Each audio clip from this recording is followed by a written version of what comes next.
Hi friends, இன்றைக்கி நான் உங்களுக்கு செஞ்சு காணிக்க போகிற ரெசிபி வல்லாரை கீரை துவையல். இது வந்து தேங்காய் போடாமல் நம்ம வந்து ரைஸ் கூட சாப்பிட்றதுக்கு சூப்பராக இருக்கும்.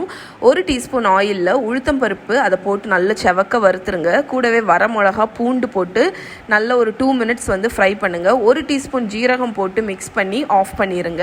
இது கூல் ஆனோன்னு மிக்ஸி ஜாரில் எடுத்துருங்க. ஒரு 1/2 டீஸ்பூன் ஆயிலில் ஒரு வெங்காயம் கட் பண்ணதை போட்டுட்டு வல்லாரை கீரை நல்லா க்ளீன் பண்ணி வச்சுருக்கிறேன். அதையும் போட்டு ஒரு 2 மினிட்ஸ் வந்து நல்லா குக் பண்ணுங்கள். அது வந்து நல்லா சுருங்கி வரும்.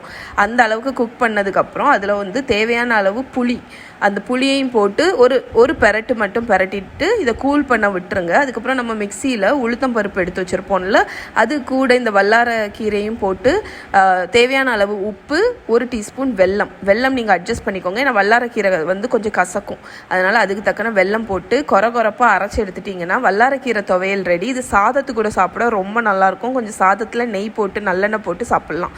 இதை கண்டிப்பாக ட்ரை பண்ணி பாருங்கள்.